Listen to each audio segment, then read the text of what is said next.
Mama, you've been lied to. There's a message Christian homeschool moms are quietly carrying, and it's crushing us. Some of us don't even realize it's a lie because it sounds so normal, so expected, like it's just part of the job.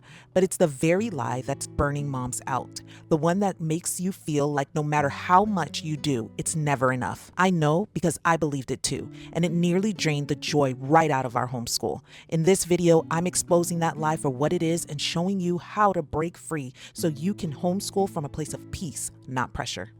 I'm Wendy, a homeschooling mama of 6 and the creator of Plan, Prep, Pray. And let me tell you, I've felt the weight of this more times than I can count. The endless pressure to do it all, teach every subject, keep the house running, cooking the meals, discipling the children, and still somehow stay calm and joyful. And when I couldn't keep all those plates spinning, I told myself it was proof that I was failing, that the struggle meant I wasn't cut out for this. But here's the thing, that voice wasn't the truth. It was a lie. The lie that says you can and must balance it all. And if you can't, then you're not enough. That lie is what's crushing Christian homeschool moms. It's what's burning us out. And in this video, I want to show you how to recognize it for what it is and how to walk in freedom instead. Think about how often this shows up in your day. You wake up already behind. The laundry is piled. The lessons aren't prepped. The toddler needs you. And somehow you still feel like you should have it all together. So you push harder. You try to juggle everything at once. Teaching, cleaning, cooking, discipling, keeping everyone happy. Because that's what a good mom is supposed to do, right?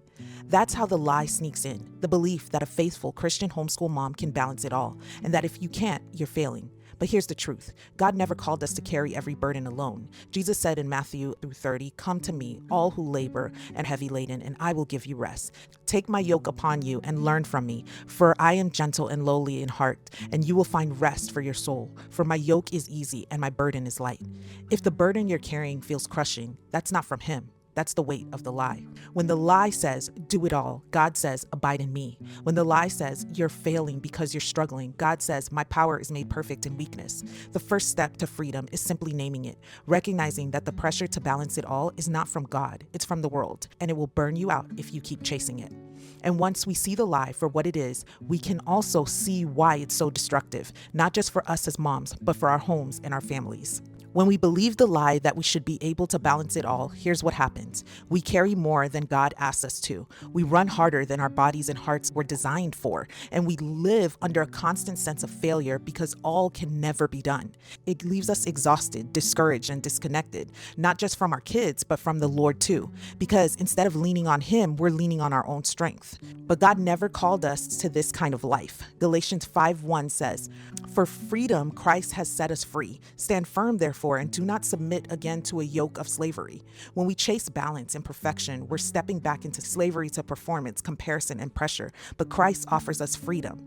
So here's the shift. Stop measuring yourself by what's balanced or finished. Start measuring by faithfulness. Did you lean on Him today? Did you love your kids in the middle of the mess? That's success in His eyes, because the lie leaves you crushed, but His truth, it sets you free. And once we realize how destructive this lie really is, we can finally begin to ask, what do we replace it with? If balance isn't the goal, what is? When the world says, balance it all, what it really means is carry it all, fix it all, prove yourself while you're at it. But if we're honest, balance never comes. There's always another subject to teach, another load of laundry, another meal to make. And the more we chase it, the more discouraged we become. So if balance isn't the goal, what is?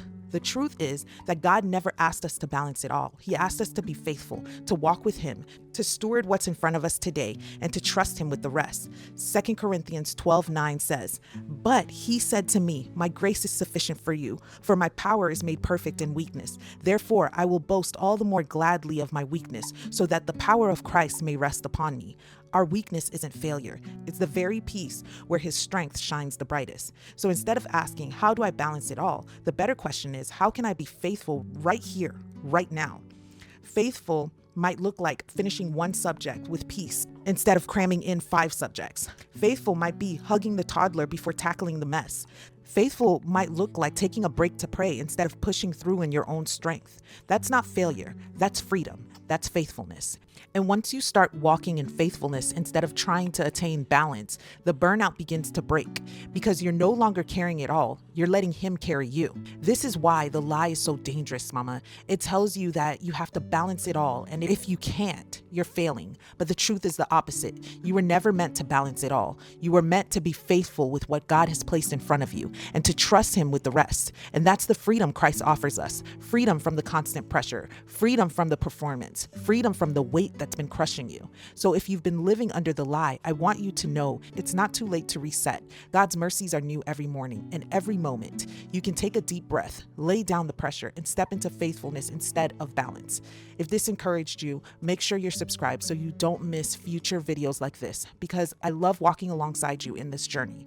And if you're ready to go deeper, grab my free workshop, 5 Tiny Habits for a Peaceful Home. It's linked in the description, and it's full of grace-filled habits that help you build rhythms that protect your peace and keep you grounded in what matters most. You've got this, mama, not because you can balance it all, but because His grace is sufficient for you. I'll see you in the next one.